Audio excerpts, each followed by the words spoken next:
Hello, Ari, Mm. Hello, Bea. and welcome everybody to Blixx. So today we are going to talk about the therapeutic aspects of domination and submission. Uh, because, yeah, it's such an interesting topic. Many people think that domination and submission is only like a sexual play, or, yeah, I mean, just for fun, or even they have like a very bad concept about BDSM. It's just like for weird people or sick people. Best case scenario, they are okay with something that you can do in the bedroom, but many of the people, the mainstream people, they are not aware about these therapeutic aspects. And yeah, we would like to talk a little bit about that. And I'm just going to start with a quote, which is a testimonial that one of our Bliss stars, one of our love clients, that came all the way from Silicon Valley. He's like a head of advertisement on one of uh, most, the fastest growing social network in the world.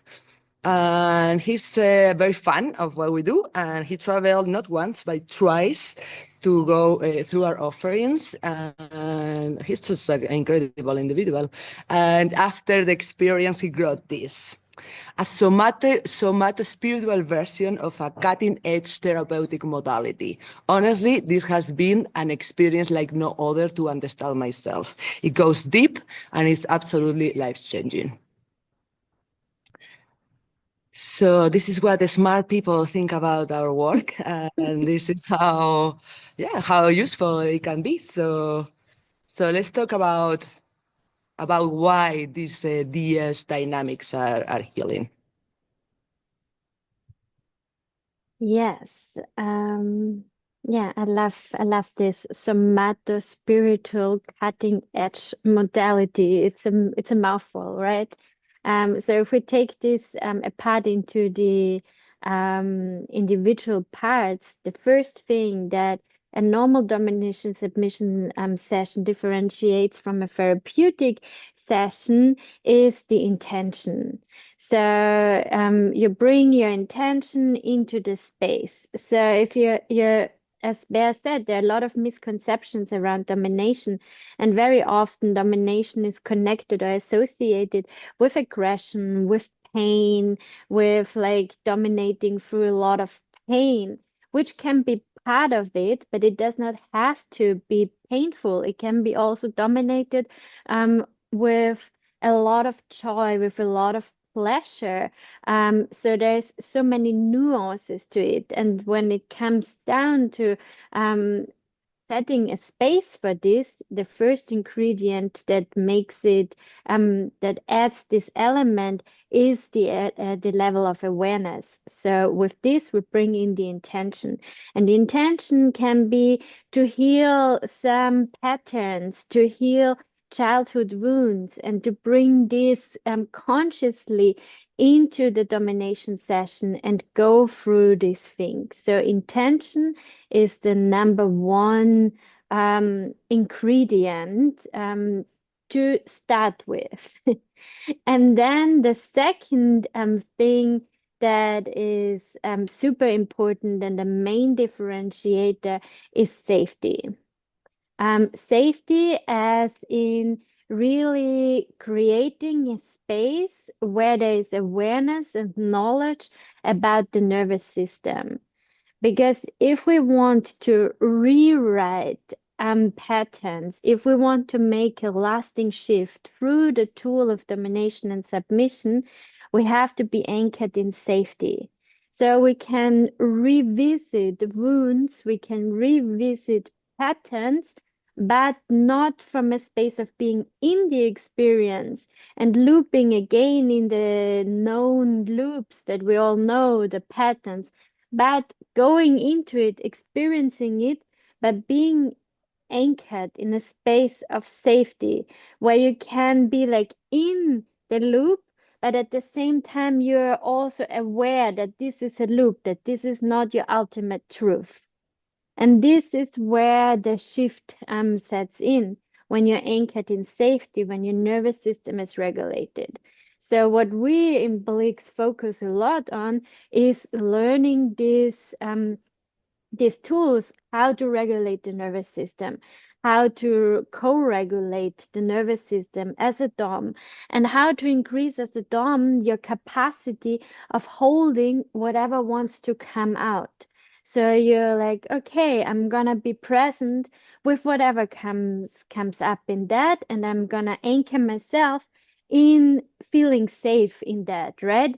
Because if you're tapping in your domination session into a wound, and this person goes into tears a lot, and you as a dom, you're going to like, oh fuck, what have I do wrong, and you start like all this process, then you lose touch with connecting to the person.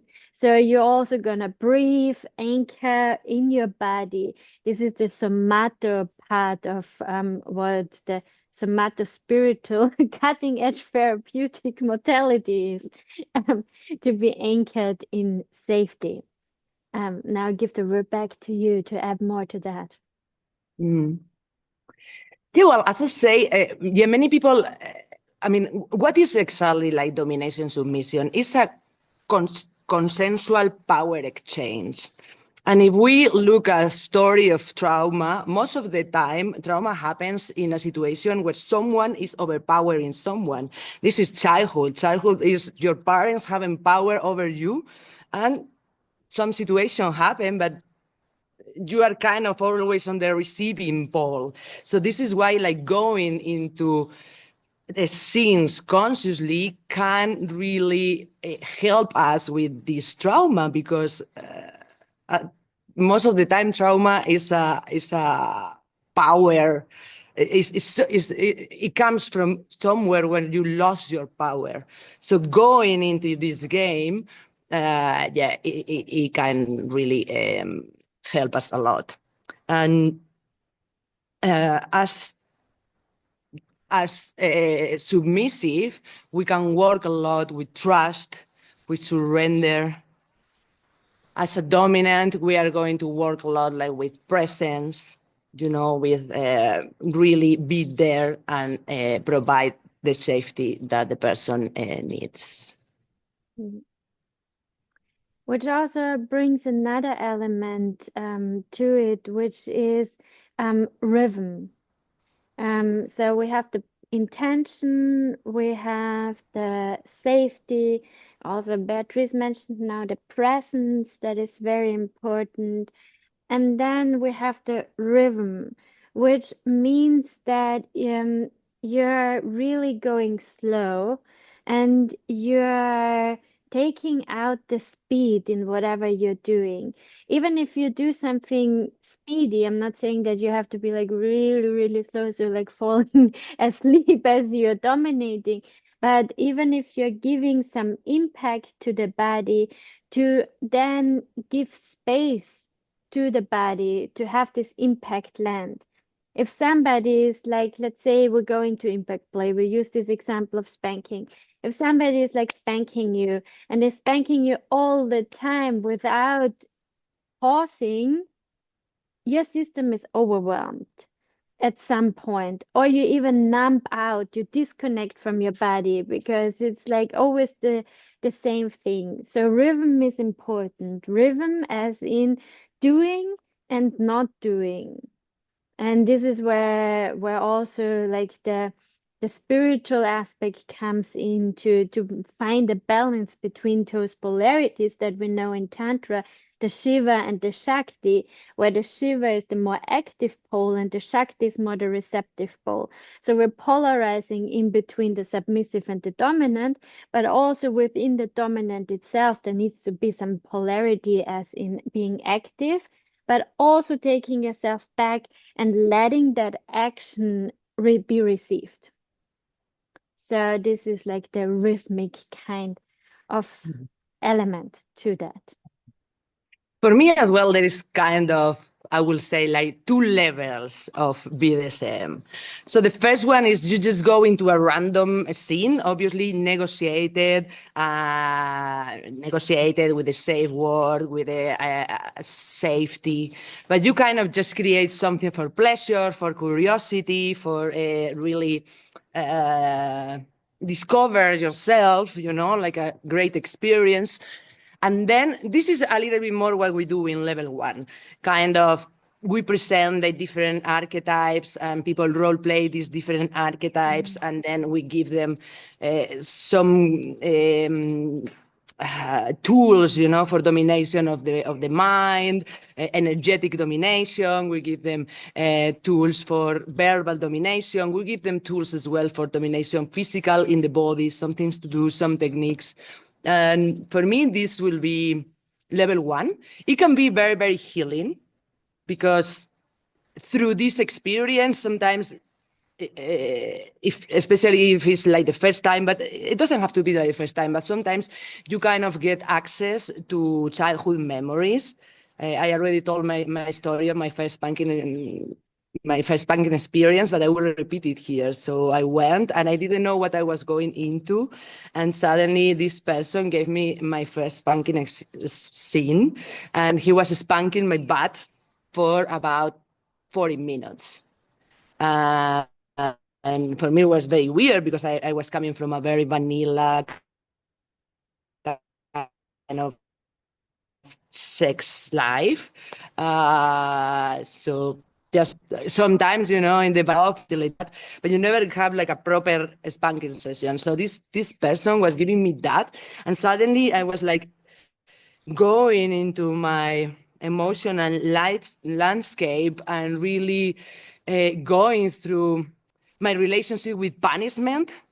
It was taking me to the control that especially my mother was I was having in childhood, and this inability to choose what I wanted because she was very controlling, and all this, like, by someone touching my body in this particular way, I was getting all these insights and all this learning. And obviously, then you can work with that and, to heal that and to really complete the process. More things are required. But, for the first time, I just realized of the amazing potential that that Kink has as therapeutic tool. But then we go in level two. And in level two, in Blixx, what we do is we role play the childhood scenes that created relational trauma for our participants. So our participants, when it's your turn, you choose your biggest challenge, the relational challenge, and then the group helps you to build up a scene to trigger this challenge. And then we kind of reframe it and give it a different ending. And then we finish with a sharing circle, which is like, wow, because the people who come to Blixx are always like almost therapists and the insights that we have on the group and how the group give cues and the learning and the healing that comes from that, like it's kind of incredible. So there are levels and we can go like deeper and deeper, and and I just love it. Also, I would like you to tell the people about your experience and how you rewire your whole relational life by using conscious kink. Yes. Yeah, thank you. Um, so uh, what I managed to shift was I was always going for the men that were emotionally unavailable, and always hunting for the predator. So there would be at some point a rejection, even if there was an emotional available man. I would start to unconsciously create so much trauma that I forced rejection. I was very manipulative. I would be like, prove me how much you love me, and it would never be enough. And then I would like be looping in this dynamic a lot. And it was very painful because I didn't want to relate that way. But I ended up fighting the very men that I wanted to love. Either I fought them because they were not available for me and I made a drama, or I fought them because they were available for me. So I was like looping in this dynamic for a very long time until I tapped in a domination and submission session, okay, like coincidentally into a really intense energy with another person, and I was like, wow.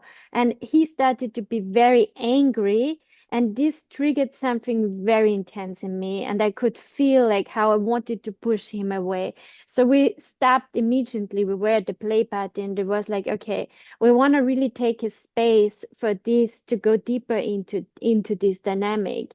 And we were meeting and we were really talking about, okay, what is the pattern that is playing out? What are the dynamics that I'm feeding and that he is feeding when it comes to relating?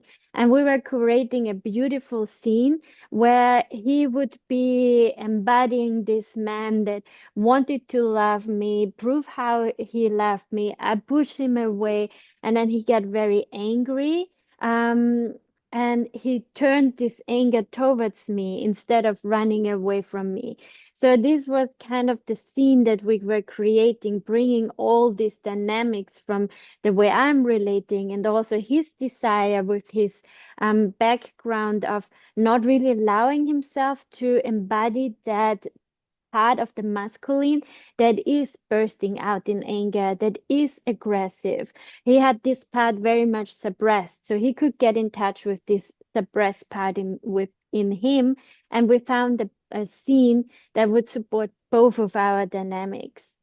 So as we were there in this creation of that scene, um, and he were like really taking me very strongly with my head and with my hair into the floor, and he was like starting to be very angry and aggressive at the same time like spanking me. And all of a sudden I had this like, I was there, and through this embodiment of the imprint of my body, there came memory that I haven't connected to the dynamics that I play out from my childhood, from the way how my father would be approaching me, from being very relatable, very loving, and at the same moment he was the choleric tendencies to be very like screaming at me, like, wow. And then I could see that the very moment a man would start loving me, I was so afraid that this love felt like overpowering me and that he can be aggressive towards me in the same very moment. And I could really, really access that really wounded deeply part that I haven't connected yet to that dynamic that was playing out. And it felt like all of it made sense all of a sudden. And it felt like everything was starting to restructure within my system, within my nervous system, within my energetic system, within my body. And there was this huge like scream and pain and like release coming from that moment where my dom was so present that he stopped impacting when he felt this was surfacing. Coming back to what we shared before, what is really important to give space for the impact so these things can surface. And then we stopped there and we were just sitting and reflecting on what has happened. And this has impacted me so, so deeply that I stopped looking for those men that would just feed my idea of not being worthy of loving myself. I would stop fighting the man who would come close to me because I understood my pattern. And it's not that the pattern got erased. I understood my pattern, and I could what got enabled for me was that I had a choice. instead of being dominated by my program whenever I was falling in love with somebody. I had a choice. I could be like, oh wow, okay, I feel that I want to manipulate now. I feel that I want to push you away. Give me some space, give me some time. I had the possibility to speak into what I need and not letting those patterns, those programming dominate me and destroying the very relationship that I wanted to create.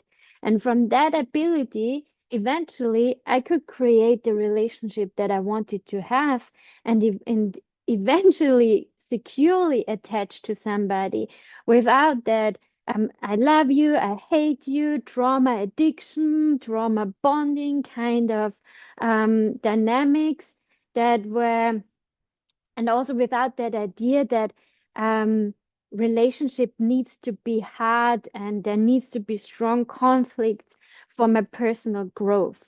My true growth was lying in letting go of that intensity and really anchoring into relating from a space of safety and stability. Even though, as Gabor Mate very wonderfully said, that the mundane at times feels boring for the traumatized. So yeah, also that another step in the development.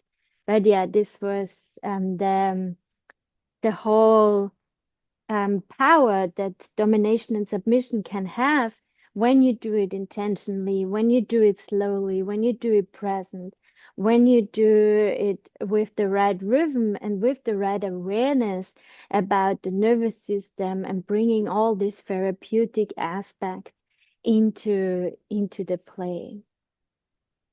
Wow, this is huge. I mean, it's huge because it's like the biggest, I think, it's the biggest relational wound that especially female have, like this father wound that make us sometimes like attached, like trying to earn the love of a father and then all these dynamics. And, everybody has a little bit of a different way, but at the end, the result is a little bit the same. And as well, now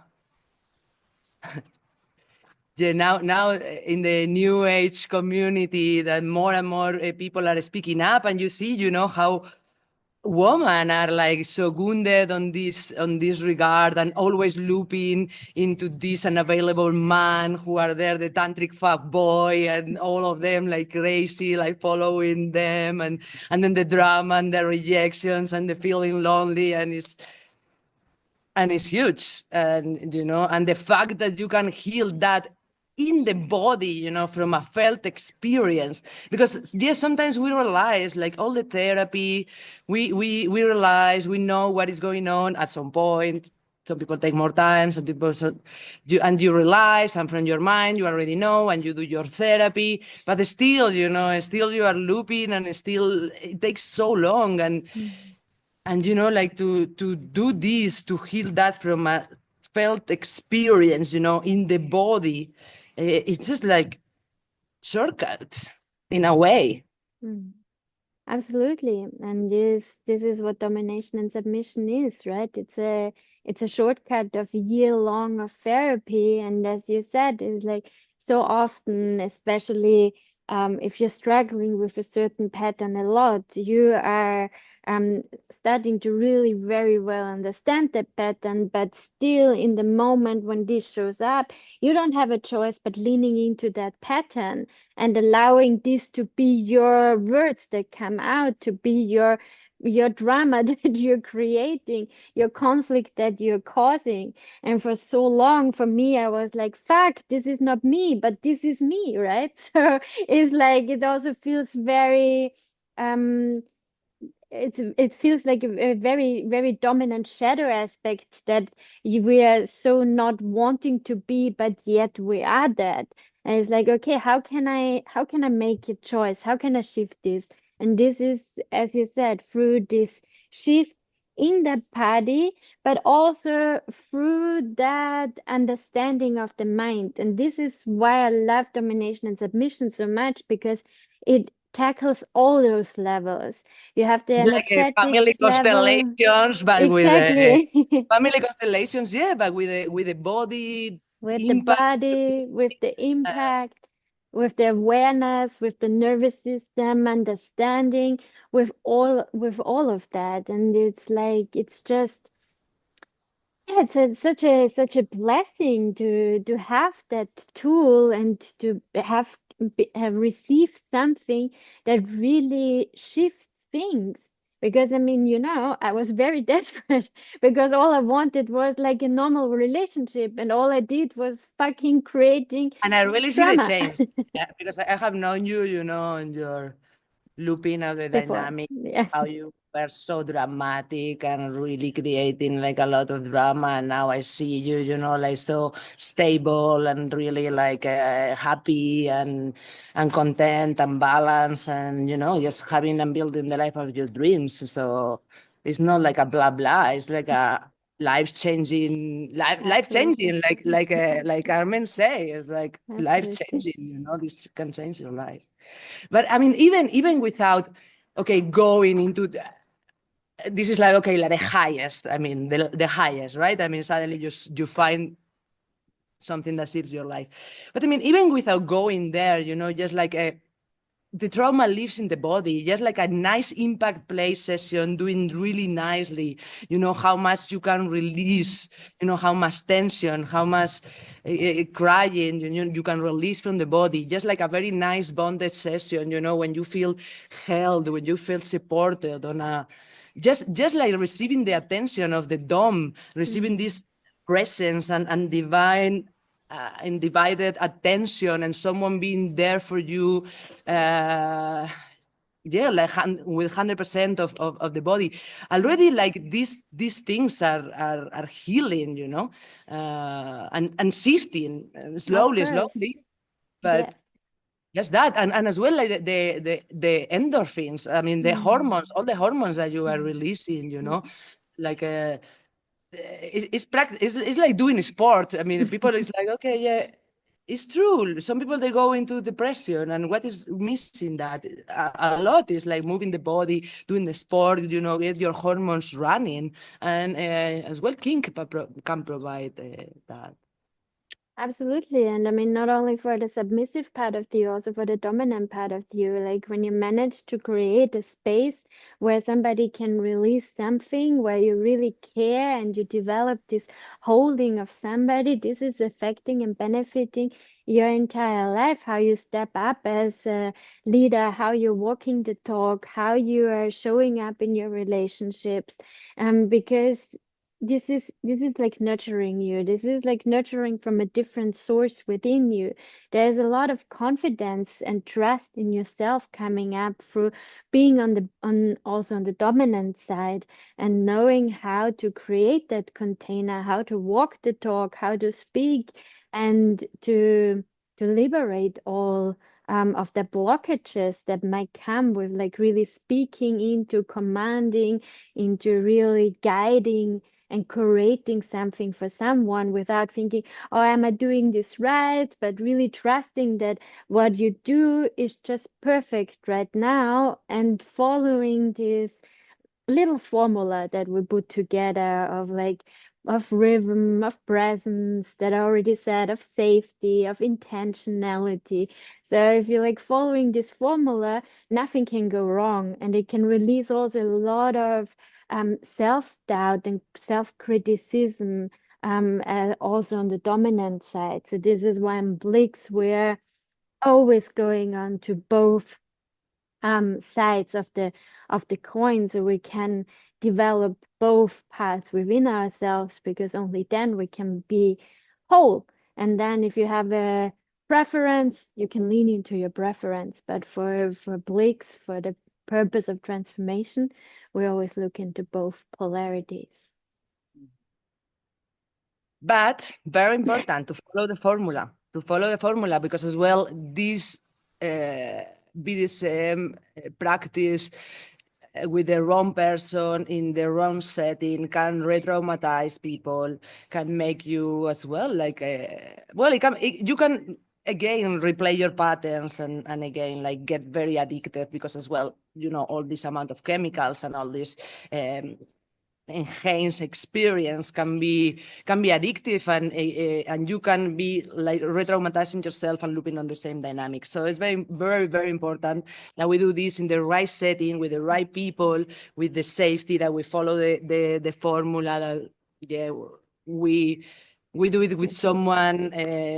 We can train together. You can come at the retreat together, or you can do this with a therapist, or you can do this with someone who is very, very experienced. But of course, I mean, first is the intention, and make sure that as well the person is loving and have a clear intention, and your intention is very clear for yourself, as well the intention of the scene, the clear negotiation and the consent, really the vulnerability of talking about what is the dynamic that we want to explore, and the communication, the use of the safe word. The aftercare is very important, because we want to as well rewrite the loop.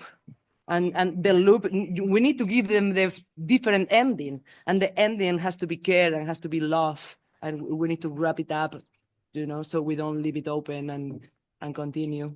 And Absolutely. yeah, and as well like the integration and the talking about the experience and the integration of the experience. So, Absolutely. Yeah. Yeah. A nice thing that I really love to dominate from is playing on self-neglect. So as a dom saying like, I'm here to support you growing into your best version of yourself, and you're gonna tell me the last time you felt not good enough, and then you're gonna give a spank for that moment where you didn't feel good enough. And then you go deeper and deeper and deeper into like rewriting that, or punishing as a dom this person into letting go of this feeling of not good enough, and then being like, okay, you did not feel good enough, you get a punishment, whatever this is. So how could you feel good enough? And then you get like a reward. So you're changing that. So this is a little game that you could potentially already do tonight after watching this video and being like, oh, I want to dom you into your best self. I'm gonna spank you for all the moments where you didn't feel good enough, and reward you differently. So there is like some sort of, yeah, of bringing these elements of therapeutic domination already into your bedroom. So if you think like, wow, I want to go deeper into this, then Beatrice is gonna tell you the options. oh, well, then we have retreats for individuals and open couples, which are in the Netherlands. And the next one is in June June. 5 till 11. 5 to 11 June, we have some spots available there. And then we have retreats for couples who are together and want to stay together. And our retreat for couple is called Rising Love. June And one 18 till 22. in Barcelona. And also we have the last spot for couple there. So Yes. yeah, if you want to claim that, you can just check here on the on the copywriting, and there you have all the links and all the ways that you can find us. Yeah, reach out to us. Tell us that you watched this video. We are gonna have a little special discount gift for you. And yeah, let's talk. Let's have a conversation.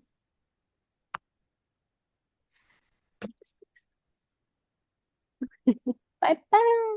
Thank you for watching. Ah, Thank you I for thought that watching. you.